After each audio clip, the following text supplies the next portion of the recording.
Last time you guys saw me on this channel, I was laying out the reasons and ultimately why I was going to be voting for Donald Trump. Now, that decision I did not take lightly because at the end of the day, I really felt that we were voting between two evils. And while I laid out my ideological reasons why I could not, in any conscience, vote for Kamala Harris, I did say at the end of that video that I would come back to give criticism where criticism is due. And today, we're about to do just that. Now, I am going to make a separate video on all of the things that I have not been impressed with in the first few months of the Donald Trump administration, but today hits particularly hard. Today, I'm going to be talking about the decision of the DHS to revoke the legal parole entrances of more than 500,000 Nicaraguans, Venezuelans, Haitians, and yes, Cubans. So you're probably thinking, of course, she is going to be talking about this issue. Of course, the first thing that she's going to rise up from the ashes criticizing Donald Trump is this issue. And to that I say, well, yeah, of course I am.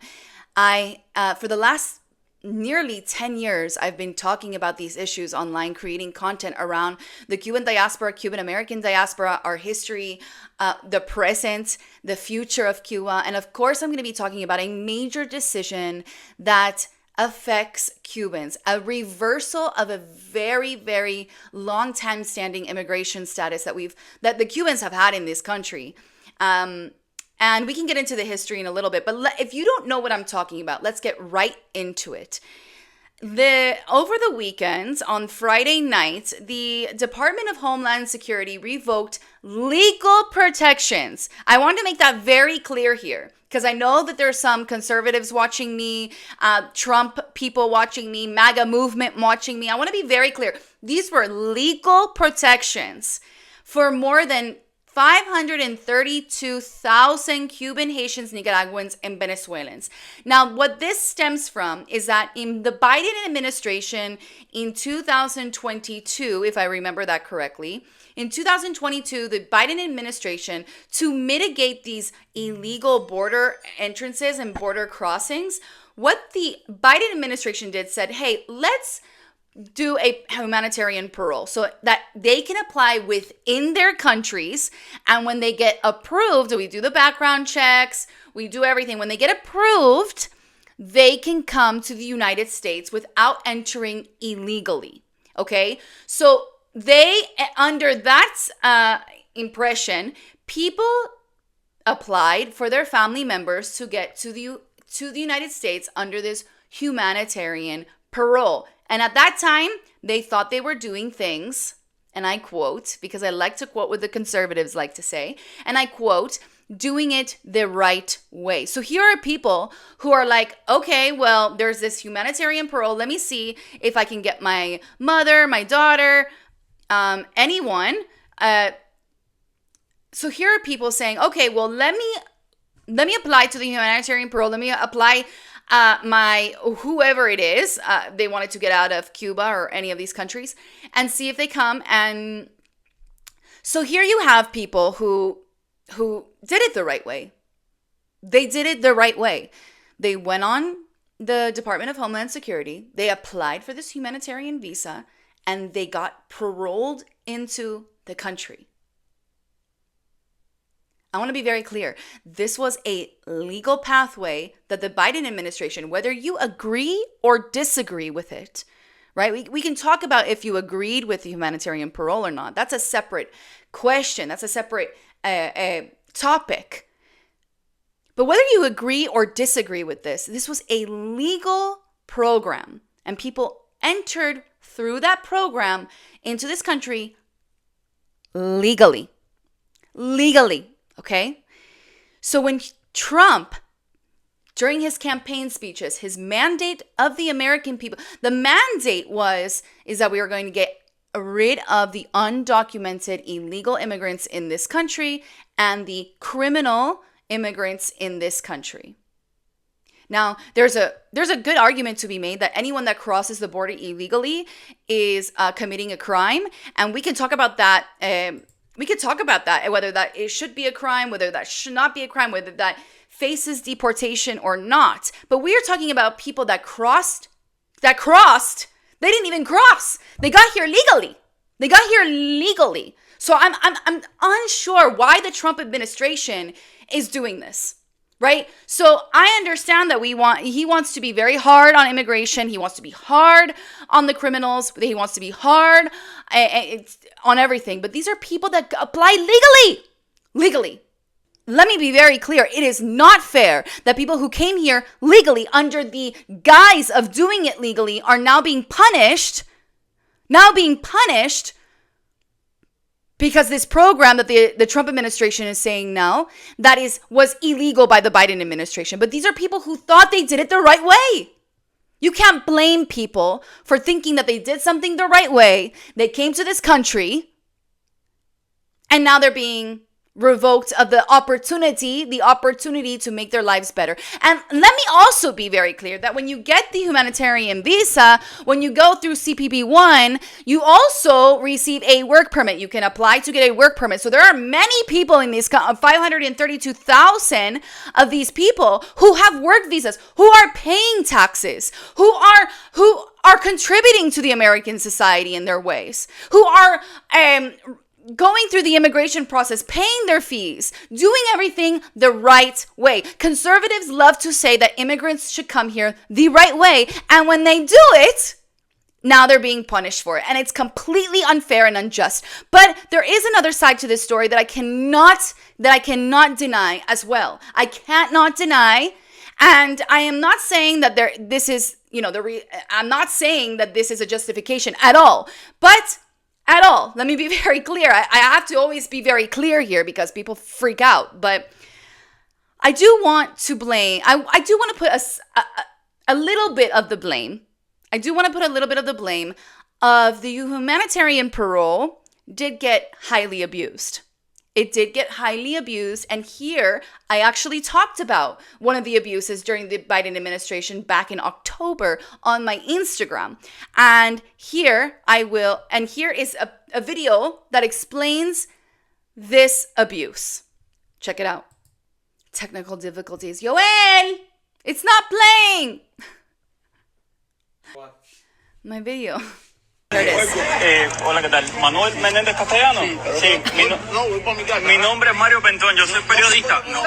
Now that is exactly why we need to put more emphasis on our immigration crisis. If you don't know who that is this man right here, Manuel Menéndez Castellano. And he is a high-ranking communist official with no other than Fidel Castro. He's being received by his family at the Miami airport after getting a humanitarian visa. And it begs to question, why the hell is a high-ranking communist official getting a humanitarian visa? Where's the background report? If you didn't know, one of the key questions immigration officers ask Cubans is if you've ever been a part of the Communist Party. And they will drill you on this question. And obviously he is. So why give him a visa? And if that wasn't enough already, to make it even more egregious, the humanitarian parole is a completely free visa. And that's great.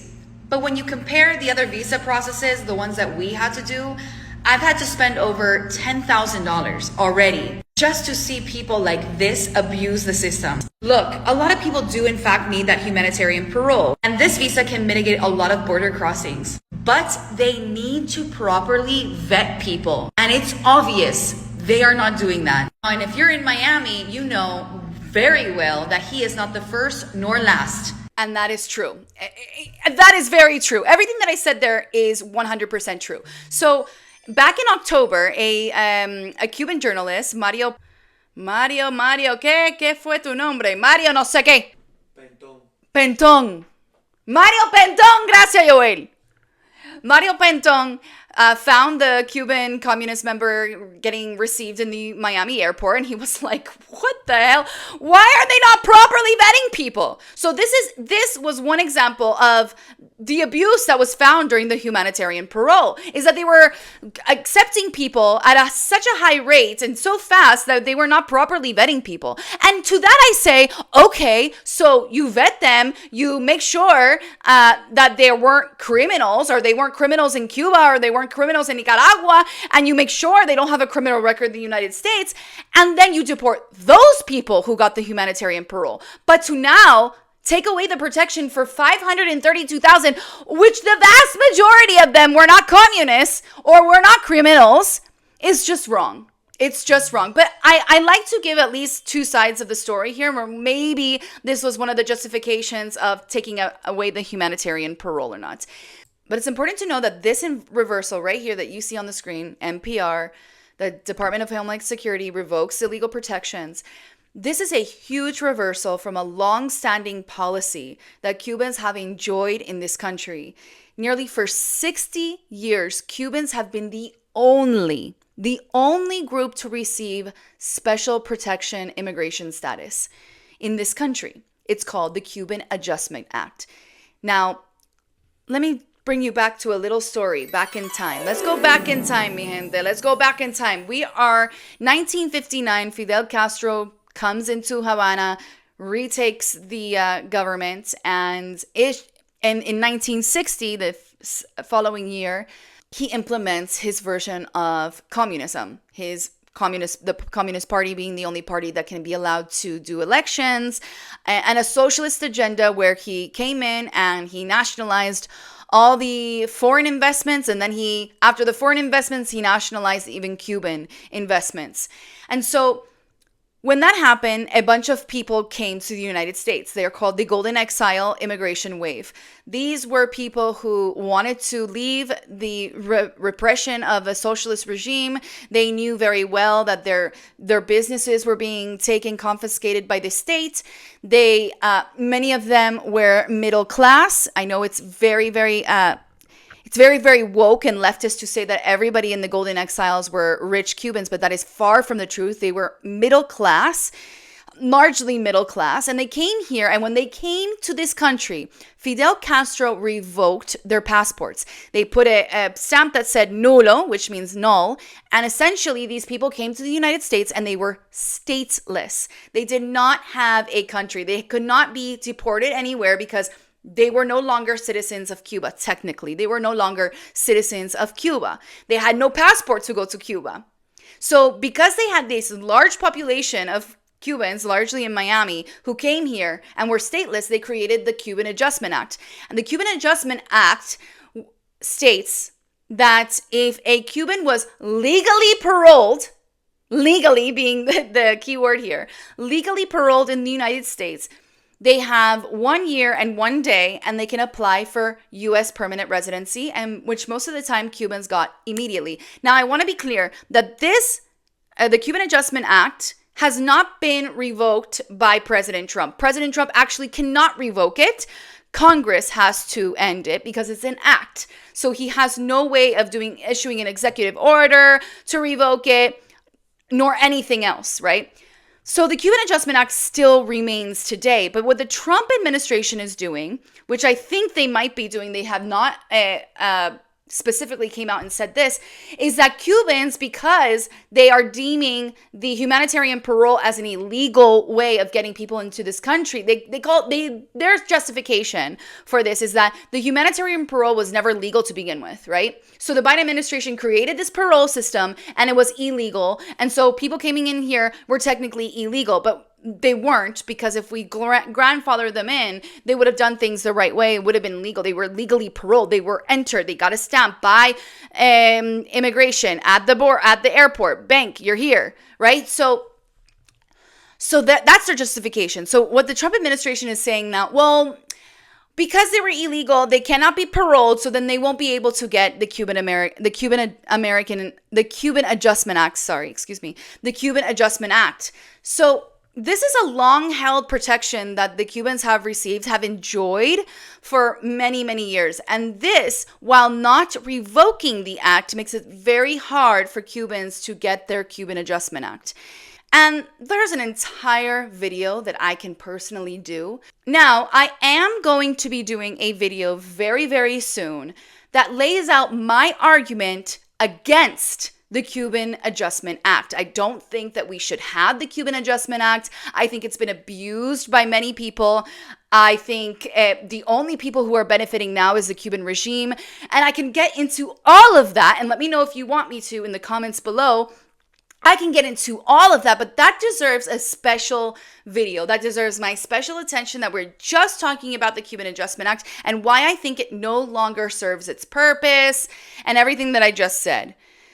And we can talk about that, right? But this reversal of this protection that Cubans have had for many, many years is significant. And we're talking about Cuban Americans that have been very loyal to the Republican Party and very loyal to Donald Trump.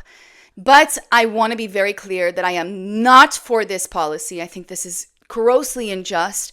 I think it's unfair. And I think that the 532,000 people who came here thinking that they did it the right way deserve the chance and opportunity to state their case, come to the United States, contribute to this great country, just like my family did, just like Yoel did, and love this country so much because déjame decirte, let me tell you something. I can only speak for Cubans, but many, many people, the ones that are going to be affected with this change, my friends included, are so grateful to be in this country. So incredibly grateful. It makes me cry. Pues nada. And so I hope that even in disagreements, you and I, maybe you're disagreeing with everything that I'm saying, or you disagree with some things that I said, agree with other things that I said. The fact of the matter that we can have disagreements freely, and I can end this broadcast right now and not think about the possibilities of going to jail for having this opinion, is a blessing in and of itself. It's a blessing to disagree with many of you. And so with that I say, esto fue Mari sin censura. And I hope you subscribe. Subscribe, please. Subscribe.